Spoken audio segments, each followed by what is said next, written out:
Hola, en este video vamos a revisar lo que comenzamos a analizar en la clase del día lunes 26 de abril, ya en la famosa guía 2 de comunicación oral, que no hemos avanzado tanto como deberíamos, y junto a la amable compañía de la gata Mistela, no Donatella, vamos a comenzar la revisión. Allá, y vamos a hacer un pequeño repaso. Vimos qué era la comunicación oral, cómo nosotros nos teníamos que enfrentar a esta en nuestra sala de clase, algunas competencias comunicativas para desarrollar una interacción de calidad, como el aprender a escuchar, tomar la palabra, respetar los turnos en la conversación, adaptar el discurso a la situación comunicativa, ¿verdad? Elegir el tipo de discurso, la intención, reconocer la intención comunicativa y adaptar el registro de habla, ¿ya? Y ahora vamos a ver qué es la comunicación oral según algo tan maravillosamente interesante como las bases curriculares, ¿ya? Vamos a entenderla, de acuerdo a las bases curriculares, como una competencia de la comunicación, ¿ya? La oralidad junto a la lectura y a la escritura conforman las competencias comunicativas. Cada una de las pequeñas destrezas que van desarrollando y conformando cada una de estas competencias van desarrollando en general la competencia comunicativa, ¿ya? Y nosotros estas competencias y estas habilidades las debemos desarrollar en aula. Un hablante competente es capaz de comunicarse, de explicarse, de expresar un mismo mensaje de muchas formas, y en la escuela esperamos que la comunicación oral permita que el estudiante sea un actor protagónico del proceso, ¿ya? Que pueda manejar el lenguaje oral como un vehículo para comunicar lo que sabe, lo que piensa, lo que siente, lo que conoce, para compartir lo que opina, ¿ya?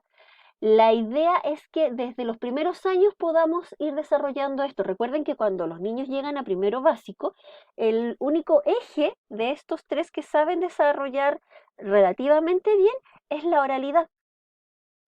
Llegan hablando, no llegan leyendo todos ni escribiendo todos.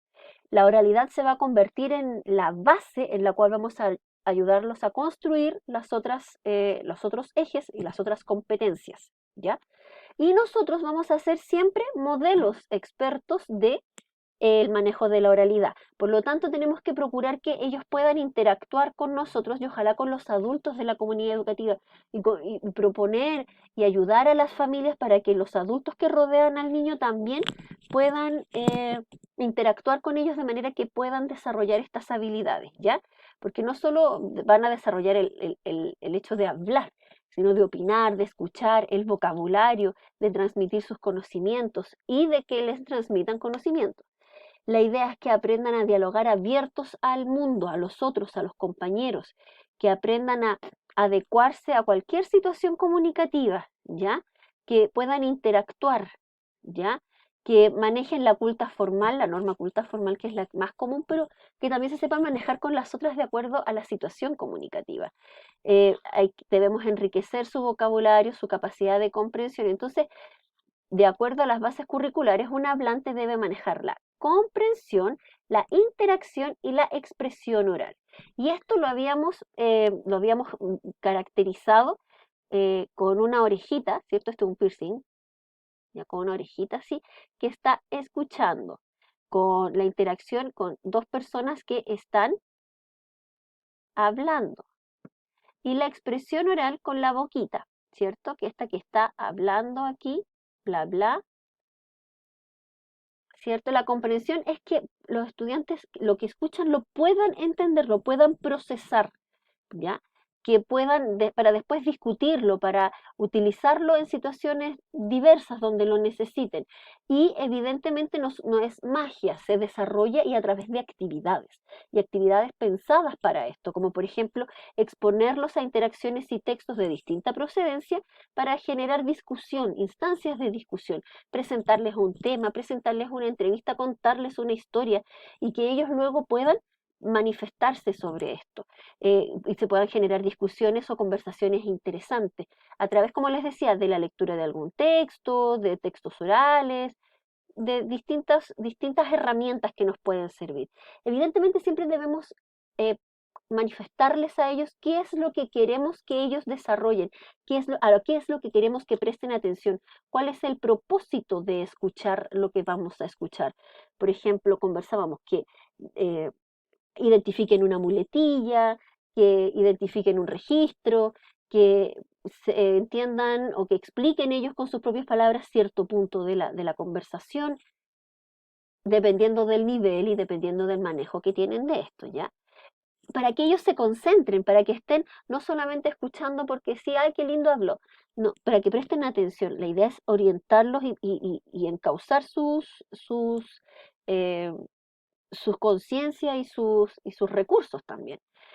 Evidentemente, igual vamos a hacer un antes, durante y después de la lectura o un antes, durante y después de la escucha. Activamos sus conocimientos previos para que estén más activamente pensando y tratando de entender lo que escuchan. Podemos formular preguntas abiertas o permitir que ellos formulen preguntas sobre lo que han escuchado, para que, ojo, aquí me equivoqué, para que ellos puedan, de manera que ellos puedan recapitular, o sea, poder tener una instancia de reflexión y preguntar sobre lo que no entienden. Ah, sí, entendí, pero esta parte no la entendí. Alguien me lo puede explicar y de repente otro compañero lo puede explicar, no necesariamente el profesor. Y ahí se genera una instancia de conversación interesante. Ojo, también, a pesar de que debemos pensar siempre en las cosas que a los niños les interesan, también debemos proponerles escuchar discursos más elaborados. Em, Otro tipo de lenguaje que no sea el cotidiano, me refiero a un lenguaje, a un registro de habla más formal. ¿Ya? O sobre alguna temática que tenga algunos conceptos un poco más técnicos. ¿Ya? Luego vamos a entender la interacción como esa capacidad y esos momentos donde los interlocutores se pueden expresar para lograr distintos propósitos a través de su diálogo. O sea, pueden expresar lo que sienten, lo que quieren, lo que buscan, lo que no saben. Y ese lugar donde lo deben hacer es la sala de clases. Ya, esto vamos a eliminar, no tiene nada que ver, para que ustedes lo borren de su guía. Y por último, la expresión oral, voy a dejarlo ahí para que lo podamos ver. Bueno, evidentemente es la estimulación que nosotros hacemos de sus habilidades orales y la intencionalidad que le damos a esa expresión oral. Recuerden que habíamos conversado previamente el año pasado y en otras ocasiones anteriores que la oralidad, el discurso, lo que vamos a decir, cuando pasa por la oralidad, pasa por un proceso cognitivo en el cual se deben ordenar muy rápidamente las ideas para poder manifestarlas. Por ejemplo, estamos en una discusión con una amiga, con un amigo, con el pololo, con el vecino, con los papás, y tenemos que pensar muy rápidamente qué es lo que debemos y queremos decir, escoger las palabras, escoger el tono, escoger cuál va a ser mi argumento o mi contraargumento. Y eso es un proceso muy rápido, ¿ya? Como es un proceso tan rápido, muchas veces algunas personas prefieren quedarse calladitas y que los pasen a llevar, y a veces no tienen mucho que ver con la personalidad, sino con que no se les ocurre qué decir porque no se ven enfrentados a esos procesos, a esas situaciones. Entonces, es importante que no los pongamos a la situación de que discutan con otros, sino a la situación de elaborar rápidamente respuestas, ¿ya? Eso evidentemente es con enseñanza explícita, con corrección y exponerlos también a situaciones, ¿ya? Pedirles, por ejemplo, que amplíen sus intervenciones para que ellos puedan eh, procesar ya, ¿por qué dije eso? ¿Por qué pienso? Buscar en ellos, buscar en el texto, buscar en otras situaciones, ¿por qué quieren decir eso? Ojo, hoy podemos pedir también que ellos expresen todo esto sin depender necesariamente de estos elementos, como los gestos, las miradas, el tono de voz, particularmente los gestos, porque hoy el tema de la mascarilla nos dificulta un poco eso de ver los gestos de la cara, de poder interpretar claramente los gestos de los ojos con los del resto del rostro.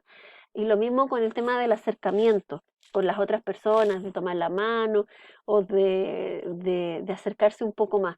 El tema del COVID nos lleva un poco a replantearnos esta cuestión porque nos quita una parte de esta comunicación, porque lo oral también tiene mucho que ver con los tonos y con el rostro, con los gestos, ¿ya?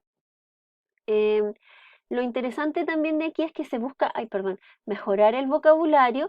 Nosotros como profesores siempre debemos corregir de manera amable para que ellos puedan reflexionar sobre palabras, sobre conceptos o sobre las formas en que lo hacen. Y debemos planificar actividades siempre de exposición oral, de exponer, de decir, de estar, de hablar, ¿ya? Y trabajar con las funciones del lenguaje. Entonces, aquí vamos a ver algunas de las formas de evaluar la expresión oral de los alumnos, ¿ya? Tenemos situaciones espontáneas y situaciones intencionadas. Las situaciones espontáneas son estas conversaciones informales donde están en el patio, en la sala o incluso trabajando en grupos dentro de la sala. em, y ahí vamos a ir escuchando, por ejemplo, las palabras comodines o las muletillas. ¿Cuál es su habilidad de diálogo? Esto de los tiempos, de respetar, de interactuar. ¿Qué tipo de vocabulario utilizan? ¿Ya? ¿Cómo ellos responden a ciertas preguntas? Preguntas que estamos realizando en el cotidiano, para otras cosas, a irnos fijando. De qué manera se expresan? ¿Qué tipo de vocabulario utilizan? ¿Ya? Y cuánto comprenden de lo que dicen los otros. ¿Ya? ¿Alguien entendió? ¿Alguien quiere aportar más a lo que dijo Pepito? No, profesora, no entendí nada lo que dijo. Ya, ¿puedes volver a explicarlo? Ahora, ¿lo pudiste entender? ¿Qué es lo que no entiendes de lo que dice tu compañero? Ya, preguntar siempre, tratar de sacarles un poco más de lo que quieren decir en situaciones cotidianas, ¿cierto? Pero también evidentemente tenemos situaciones intencionadas, que son estas actividades o estrategias, donde nosotros vamos a plantear un marco de acción y metodológico en el cual ellos se deben manifestar. Vamos a revisar algunas de estas situaciones un poquito más adelante, ¿ya? Para que no se altere. Eh, y evidentemente una evaluación en base a la evaluación auténtica debe considerar observaciones directas, esto ya lo habíamos visto acá, acuérdense que esto estaba malo para que ustedes lo corrijan, con instrumentos como listas de cotejo y todo este tipo de material que hoy van a aprender mucho mejor en la asignatura de evaluación, según el tipo de discurso, ¿cierto? Y según el registro de habla. Esto también ya lo habíamos visto. Debemos considerar que no hay ningún tipo de registro, ni dialecto, ni lengua buena, mala o superior que la otra. Ya todas son útiles y debemos aprender a manejarnos en todas estas situaciones con todos estos registros. ¿Ya? Evidentemente también los registros de otros países o de otras regiones tampoco son malos. Ya tenemos que considerar que hoy nuestros grupos, nuestros cursos, nuestras comunidades educativas son muy diversas y aprender a respetarnos, aprender a desarrollar comunidades en base a la interculturalidad, tiene mucho que ver con esto, con el respeto y la valoración de las formas de hablar, del vocabulario particular de cada país, de las maneras de expresarse dentro de un marco de respeto. Eso también es desarrollar interculturalidad. Hoy vivimos en sociedades y comunidades multiculturales, donde hay muchas comunidades, muchas culturas que viven juntas, pero no se interrelacionan ni respetan de manera al par, equivalente.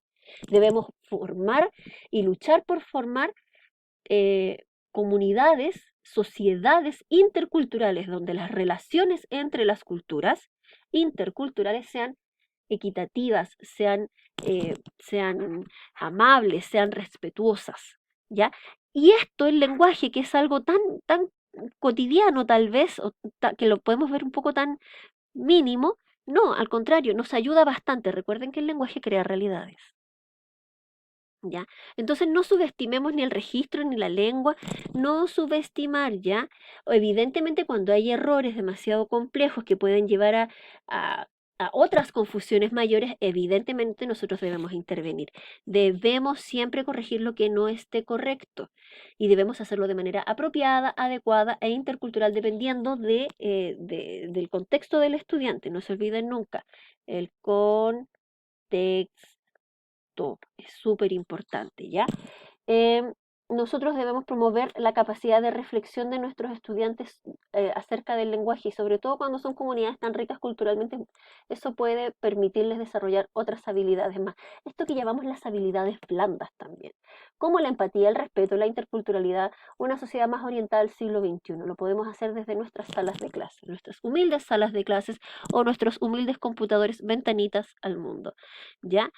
La escuela es ese lugar. La escuela es donde los estudiantes deben adquirir estos recursos y nosotros a través de nuestras prácticas, a través de nuestras estrategias y a través de nuestras habilidades, somos los que podemos y debemos eh, proponer y aplicar esto y desarrollarlo. En el fondo nosotros somos los que podemos, como profesores, presentar opciones y la apertura en este sentido. Nos vemos en el próximo video porque ya no me queda nada. Chao.